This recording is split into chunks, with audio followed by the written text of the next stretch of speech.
That's it. First off, huge congratulations on the film. Thank you very Absolutely much. loved it. For a child of the 80s, it really took me back to like 80s action movies. Good. So I wanted to ask you, I mean, you've been with the franchise for a long time. What was it about kind of branching off that kind of interested you in the first instance?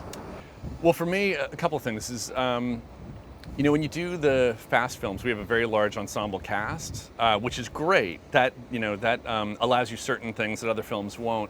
But one thing it does kind of restrict you on is you're not able to spend as much time digging down into characters' backstories, where they come from. So the idea to do, the spin-off, the first spin-off in the Fast world was to kind of be able to take two characters and get a little deeper into where they're coming from, what they're after, who are their families. And so ever since, Fate of the Furious, when we put Dwayne and Jason in prison cells against each other and they just started lobbing insults, we knew, like, this is the first step, for sure. Yeah. Was it refreshing as well to do something that was, I mean, it is a Fast and Furious film, but also you're able to kind of branch off into a big action movie, given that it's Dwayne and Jason. Was that refreshing for you as a writer to be able to have different beats and stuff? Yeah, it's just a slightly different flavor. I mean, the tone is definitely fast. It's in our universe, it's in our timeline.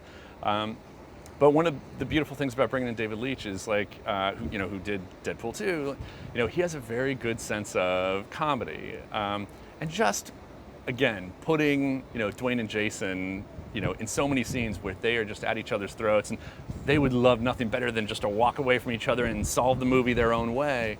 That just added the comedy. I mean, there's so many days where we'd wrap for the day, and they're long days, you get tired. But at the end of the day, you're just, like, your cheeks will hurt because you've been smiling so much because of things that they've said and insults that they toss. It's great. I'm lucky to do the job. Yeah, I can imagine. And also, I mean, to them, you balance it out with someone like Vanessa Kirby, who's fantastic. And we've seen over the weekend lots of Marvel films embracing kind of the female characters and everything. You've had Charlize recently and Helen. Yeah. I mean, Vanessa absolutely kills it in this. I mean, was she someone that you had in mind from the beginning? Yes. And she... Look, the goal was to set out and to create a character that is Shaw's sister, who is someone that is equally capable, equally badass, that can hold her own against these two alpha, hero guys. And it was Vanessa Kirby. She stepped in, and not only was she amazing at the action stuff, just toe-to-toe with the guys, line for line and, kind of look for look. She just crushed them. She's amazing. Yeah. Well, I interviewed her last year for Mission Impossible, actually, this time last year. And I know that one of the important things with the Mission movie, particularly the later ones, is the stunt guys and how they should be, there should be more awards for them, more recognition. And this one is full pelt, but I can imagine, I know Dwayne and Jason have said in the past that the job those guys do is half, also the heartbeat of the movie. 100%.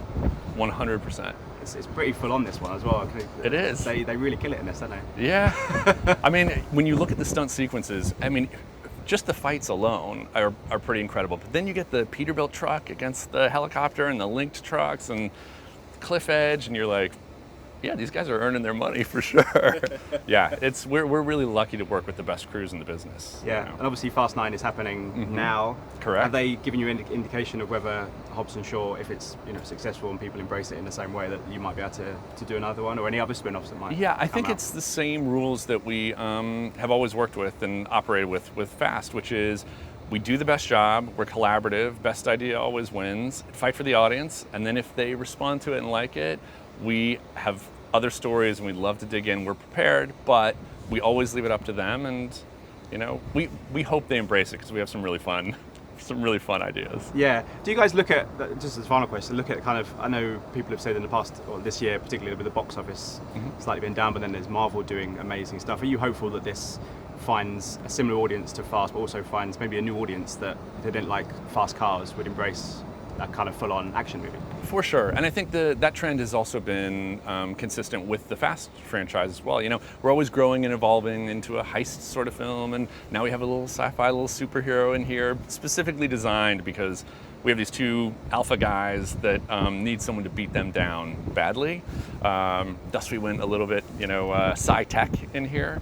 But yeah, I think so. I think if this is your first entry into the Fast movies, there's nothing you really need to know. You can come and you can enjoy it, and you may be a fan, and then that may drive you to go back and go, wait, maybe there's more to these other films than we thought. Maybe it's more than just racing, and it is. Absolutely. Well, I love the film. I thought it was fantastic. Thank you so much for your time. Thank you. Pleasure. Pleasure meeting you. Thank you. Ladies and gentlemen, you're watching Hey You Guys!